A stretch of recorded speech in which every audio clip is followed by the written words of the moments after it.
미국 증시 분위기를 생생하게 전해드리는 이항영의 월가이드 시간입니다. MTN 이항영 전문위원님 모시고 자세한 이야기 나눠보겠습니다. 위원님 안녕하세요. 네, 안녕하세요. 네, 위원님, 간밤 미국 증시 마감 상황을 지금 확인해 보니까요. 다우지수는 소폭 올랐고 나스닥 지수가 1% 가까이 조금 많이 빠진 모습입니다. 시장 판단부터 내려주시죠. 네, 맞습니다. 지난주 초반부터 나스닥이 상대적으로 강한 흐름을 이어졌고요. S&P 500은 연일 사상 최고가를 갔는데요. 네. 이틀 동안 다우지수는 약간은 좀 쉬어가는 모습이었는데요. 오늘 또 다우지수가 좀 힘을 냈습니다. 결국 다우지수가 오늘 사상 최고가를 가는 모습입니다. 다우지수 기준으로 보면 20번째 사상 최고가를 올해 들어서 기록했습니다. 오늘 시장의 특징을 섹터로 구분하면 아주 뚜렷한 흐름이 나오겠는데요. 은행주의 상승과 그리고 기술주의 상대적인 하락을 오늘 특징적인 점으로 지적할 수 있겠습니다. 은행주는 이제 오늘부터 우리가 오랫동안 기다렸던 1분기 실적 시즌이 개막됐는데요. JP모건부터 실적을 발표했습니다. 주당 이익이 4.5달러가 나왔기 때문에요. 3.1달러 대비 한 50% 정도 실적은 더 좋게 나왔습니다. 그렇지만 주가는 그동안 많이 올라서 그런가요? 조금 오늘 좀 쉬어가는 모습이었고요. 엄청 좋은 실적이죠. 네. 그러니까 더블이 났으니까요. 네. 골드만삭스도 또 더블이 났는데요. 10.2달러 정도 생각했는데 18.60달러가 나면서 골드만삭스는 오늘 제법 많이 올라가는 모습이었습니다. 특히 오늘 흥미로운 것은 웰스파고인데 웰스파고는 수년째 재미가 없었던 은행이죠. 한때 이제 그 신용카드 발행에 따른 이슈가 있었기 때문에 상당히 좀 제재도 받고 그랬었는데요. 주당 이익이 70센트 정도 기대됐는데 1.05달러가 나오면서 주가 오늘 3대 은행 중에서는 오늘 제일 많이 올라가는 모습을 보여줬습니다. 반면에 이제 빅테크 주식들이 지난주 정확히 보면 화요일부터 시장 이끌어 왔는데요. 그래서 빅테크 주식들이 오늘 1~2%씩 많게는 2% 정도까지 오늘 전부 다 하락을 했습니다. 아마존도 2% 정도 하락했고요. 애플도 마찬가지입니다. 1% 넘는 하락을 보여줬습니다. 구글만이 오늘도 이제 최고가 수준에 도전하다가 오늘 한 0.5% 정도 하락했고요. 페이스북과 마이크로소프트도 오늘 비슷한 정도로 1~2% 정도씩 하락하면서 오늘은 앞서도 말씀드렸다시피 그동안 거의 일주일 동안의 시장을 이끌던 기술주가 좀 쉬고 실적 시즌에 들어가면서 은행주가 한 몫을 하면서 오늘 약간 엇갈리는 모습을 보인 하루가 되겠습니다. 네, 전반적인 시장 판단 그리고 주요 종목들의 주가 움직임까지 확인해 봤습니다. 그런가 하면 오늘 JP모건의 회장이 소비 회복에 자신감을 조금 내비쳤거든요. 네네, 어떤 맞습니다. 의미로 해석을 해볼 수 있을까요? 일단 실적 시즌에 항상 들어갈 때마다 JP모건의 제이미 다이먼 회장이라든가 블레락 레리핑크 회장은 직접 온라인 통해서 직접 방송에 출연하거나 아니면 온라인 통해서 아니면 레터를 통해서 자신의 의견을 분명히 얘기하는데요. 오늘도 이제 제이미 다이먼이 한마디 했습니다. 뭐 자기네 실적도 뭐 상당히 긍정적이었다 얘기를 하고 있는데 큰 틀에서 보면 핵심은 그런 것보다는 미국의 소비자들이 소위 그 지난 1년 동안 엄청나게 예금을 많이 늘려놨다는 것입니다. 그래서 지금 미국에서 그냥 체킹 어카운트라고 얘기하는 건 일반적으로 쓰는 돈 아닙니까 지금요? 체킹 어카운트에 지금 2조 달러가 넘는 돈을 지금 쌓아뒀다는 것인데요. 그럼 지난 1년 동안 왜 이렇게 늘어났냐면 돈을 잘 안 쓴 거죠. 그리고 은행들이나 이런 쪽에서 대출도 갚아버리고 기업들은 대출을 갚고 개인들도 뭐 신용카드를 썼건 어찌됐건 그거를 대출을 줄이면서 오히려 예금을 늘리는 거죠. 그래서 뭔가 좀 어려운 것을 대비하는 데다가 3번에 걸쳐서 보조금을 주지 않았습니까? 정부에서. 네. 그것도 한 30% 정도는 여전히 세이빙을 했다는 겁니다. 그래서 뭔가 지금 기다리고 있는 거죠. 그래서 이제 표현을 보면 뭔가 움츠리면서 용수철 같이 지금 대기하고 있다는 표현을 쓰고 있고 그렇게 되면 이제 소비를 이제 뛰어나갈 준비를 하고 있다는 겁니다. 그래서 소비할 준비가 지금 되어 있다는 거기 때문에 상당한 이제 기대감을 갖고 있는 거죠. 그러다 보니 상대적으로 보면 은행 입장에서는 대출을 안 하니까 사람들이 전체 대출 1년 동안 4% 줄어들고 예금은 오히려 24% 늘어났습니다. 그러다 보니 예금 대비 대출가 상당히 많아야지 은행은 돈을 버는 건데 그것이 상대적으로 보면 57% 가까웠던 것이 44%죠. 그런 것은 그만큼 상대적으로 은행은 수익성이 줄어들었다라고 얘기할 수 있습니다. 왜냐하면 사람들이 많이 대출해야 되는데 대출을 안 하고 있는 거죠. 근데 이제 미국 사람들이 워낙 소비를 많이 하는데 그만큼은 지금 뭔가 줄여 있는데 그것을 역설적으로 보면 언제라도 이제 우리 우리 식으로 얘기하면 요즘 보면 분노의 소비 이런 말 쓰지 않습니까? 네. 우리나라에서는. 영어로 보면 펜트업 디맨드라고 얘기하는 건데 이런 것들이 전부 다 눌려있던 소비가 폭발을 하는 거죠. 그러니까 이런 거에 대한 기대감이 지금 은행의 잔고를 보더라도 알 수 있다. 그런 거로 이해하시면 되겠고요. 특히 그래서 이제 주목되는 것이 이제 오늘 밤입니다. 오늘 밤에 미국에서요. 3월 소매 판매가 발표되는데요. 기억하실 분 계시겠지만 2월은 마이너스가 났습니다. 왜냐하면 2월이 엄청 추웠지 않습니까? 그래서 텍사스에 전기가 끊기고 아마 뉴스 아마 기억하신 분 계실 것 같은데요. 그렇죠. 2월에 이제 마이너스 3%였는데요. 이번에는 월가의 컨센서스가 6.1%가 늘어날 거로 하고 예상되고 있습니다. 참고로 우리나라 시간으로 하면 오늘 9시 반 정도에 이게 지표가 나올 텐데요. 일부는요, 여기서 10%까지 늘어날 수 있다는 전망을 하고 있거든요. 만약에 10%가 가까이 이렇게 늘어나면 한편에서는 인플레이션에 대한 우려도 분명히 있겠지만 그만큼 소비 관련주나 이런 것들이 상당히 다시 부각될 가능성이 있어 보입니다. 참고적으로 두 개의 회사를 소개해드리겠는데요. 제가 이거는 지난주에 말이죠. 지난주에 10대의 소비 패턴 얘기하면서 10대들의 화장품 선호도로 2위, 3위 하는 거가 엘프라는 기업을 한번 소개해드린 적이 있는데요.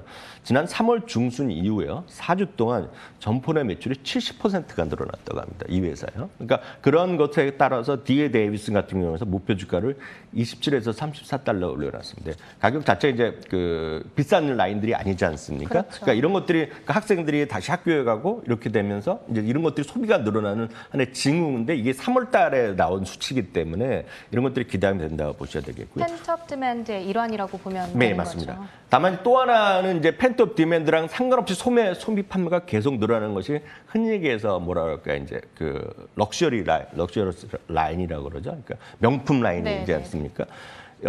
대표적인 게 루이비통입니다. 참고적으로 미국의 명품, 그러니까 우리가 흔히 하는 명품 라인들은 대부분이 프랑스에 상장돼 있습니다. 프랑스나 유럽에 상장돼 있고요. 그렇죠. 미국에서도 거래가 되지만 쉽지는 않습니다. OTC에서 거래가 쉽지 않은데요. 대표적인 것이 이제 루이비통이 되겠는데요. 1분기에요. 아시아에서요. 일본을 제외한 겁니다. 일본 제외한 건 어디겠습니까? 대표님 중국과 한국이거든요.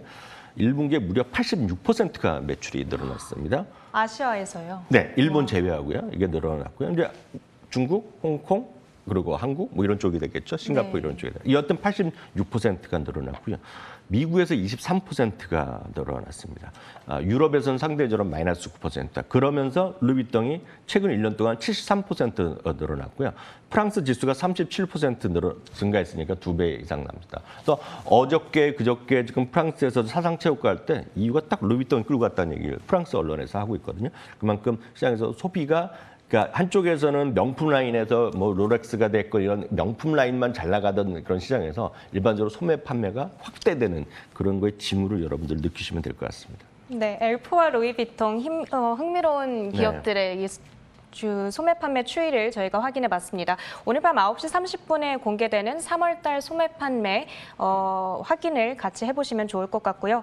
그런가 하면 간밤에 엄청나게 큰 이슈가 또 한 네네. 가지 있었습니다. 바로 코인베이스의 상장 이슈였는데 비트코인은 또 한 번 사상 최고가를 경신해냈거든요. 여기에 힘입어서 네. 관련된 소식들 들려주시죠. 네, 맞습니다. 그 비트코인은 아시다시피 이제 24시간 그리고 일주일 내내 360일 거래되는데 거래가 네. 계속 바뀌죠. 그래서 지금은 아마 63,000달러 조금 아래 왔다 갔다 하는 거로 제가 보고 들어갔는데요. 오늘 기준으로 보면 64,500달러를 장중에 찍었었습니다. 그만큼 계속해서 사상 최고가를 가고 있으니까 이제 우리나라 이제 그런 거 하시는 분들에서는 1억 원은 언제 가냐 이런 얘기 하시는 거 있는 거 아닙니까? 어찌되었건 그만큼 폭발적인 좀 상승의 가격 상승을 보이고 있는 차에 이제 코인베이스가 이제 어저께 저희가 말씀드렸다시피 이제 상장이 됐습니다. 그래서 첫 거래는 상당히 늦어서 저는 생각보다 미국 시간으로 1시간 반 정도면 거래가 될 줄 알았는데 미국 시간 오후에 이제 첫 거래가 이루어졌고요. 주식 수가 이제 더 늘어나게 나왔기 때문에 기준가는 250달러 이제 현재 가격 기준 그 주수 기준으로 250달러를 처음에 제시했었고요. 시초가가 381달러가 나왔고요. 최고는 429달러까지 갔었습니다. 그래서 381달러 넘어가고 400달러 가면서 한때는 시가총액이 1,000억 원이 갔다가요. 지금 1,000억 달러가 됐다고요. 지금은 시가총액 850억 달러에서 오늘 마감되는 상황이라는 거 참고하시면 되겠고요. 어제도 말씀드렸다시피 2,000억 달러 간 사람들도 있고 어제는 제가 190억 달러를 얘기하는 분이 있다 얘기했는데 오늘은 또 50억 달러까지 내린 사람이 있거든요. 그러니까 네. 완전히 코인베이스는 극과 극이다라고 이해하시면 되겠습니다. 네, 알겠습니다. 저희가 맨 처음에 약간 살펴봤는데 있는데 오늘부터 이제 금융주들을 필두로 실적 시즌이 본격적으로 시작이 됐습니다. 어떤 결과들 전해지고 있을까요? 네, 이제 물론 시작이지만요. 1분기 실적은 레피니티브 기준으로 한 25%, 그리고 팩트스 기준이 24.5%이기 때문에 얼추 25% 이상 늘어날 거라고 보고 있고요.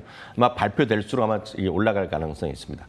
펀드 스트레스에서는 30%에 근접할 수도 있다는 주장까지 하고 있는데요. 최근 들어서 보면 여전히 7대3 정도 이익 전망을 상향한 기업이 70%, 내리는 쪽이 30%이기 때문에 꾸준하게 이익 전망 자체는 우상향 거라고 보고 있고요. 특히 이익 전망이 상향되는 섹터는 IT라든가 금융, 임의소비재, 헬스케어 등에 좀 집중돼 있다라고 일단 이해하시면 되겠네요. 그렇다면 S&P 500 기업들의 목표 주가를 고려했을 때에는 어느 정도까지 오를 수가 있을까요? 예, 흥미로운 부분인데 이제 이건 어떻게 접근하냐면 많은 분들이 이제 투자 전략가나 이런 사람 우리나라를 보면 코스피에서 뭐 연간 전망이 뭐 3,500이다, 4,000이다 뭐 얘기할 수 있는데요. 뭐 미국도 그렇게 할 수 있는데 미국은 약간 방법을 다른 쪽으로 취하는 경우도 많이 있습니다. 뭐냐면 S&P 500의 모든 기업들의 목표 주가를 있거든요. 그걸 네. 평균을 계산하면 그 상태에서 지수가 환산될 수 있습니다. 네. 당연히 시가총액으로 가는 거니까요. 그걸 그대로 고려하면 지금 목표 지수가 이 그림인데요. 아래쪽이 현재 지수가 되겠고 위에가 목표 지수입니다. 다시 말씀드리지만 목표 주가를 역으로 계산하는 건데 그러면 4,499포인트, 그러니까 4,500포인트가 12개월 목표 지수가 나온다라고 보셔야 되겠고요. 하나만 더 말씀드리면 섹터별로요. 목표 주가까지의 괴리율이 큰 섹터는 에너지나 헬스케어, IT, 임의소비재, 커뮤니케이션이기 때문에 지금이나 큰 차이 없고 어떤 쪽이나 시장에서 대표성 있는 주식들로 여러분들 보시면 주가의 상승률이 꽤 있다라고 이해하시면 되겠네요. 네, 이제 이번 주에 실적 발표하는 기업들에 대해서도 조금 알아보고 싶은데요. 어떤 기업들이 실적 발표를 앞두고 있을까요? 네, 오늘 잠시 전에 말씀드렸다시피 JP모건, 골드만삭스, 웰스파고 등은 모두 예상치를 넘는 지금 오늘 실적을 이미 발표했습니다. 3개사 모두 이익을 결과가 예상치를 넘는 그래서 빗하는 그런 결과를 냈고요. 오늘 이제 또 상당히 많이 합니다. 오늘도 역시 은행업 중에서 뱅크 오브 아메리카나 시티그룹이 있겠고요. 세계 최대 자산운용사인 블랙락과 그리고 항공주에서는 델타항공 그리고 콜라죠, 펩시코라, TSMC 등이 있는데요. 대부분이 오늘 6개 모두 이익 전년 동기 대비 넘는 이익이 예상되고 있고요. 전망 자체가 모두 전망 자체가 빗한다. 그러니까 시장 예상을 상회하는 실적이 나올 가능성이 크다라고 보고 있고요. 일단 금요일은 이제 뱅크 오브 멜론, 뉴욕 멜론과 모건 스탠리가 실적 발표하는 건데 역시 이 회사 2개 모두 예상을 넘는 실적 기대하고 있고요. 많은 분들이 이제 이양이란 거 아마 기억하실 텐데요. 이양을 또 실적 발표하는데 예상 실적 자체가 없다는 거 참고하시면 되겠습니다. 네, 알겠습니다. 오늘은 대형 은행주들 3가운데가 실적을 발표했고요. 이제 목요일과 금요일에 실적을 발표를 앞둔 기업들까지 저희가 한번 확인을 해봤습니다. 간밤 마감한 미국 증시 시황 판단 이항영 MTN 전문위원님과 함께 나눠봤습니다. 오늘 말씀 고맙습니다.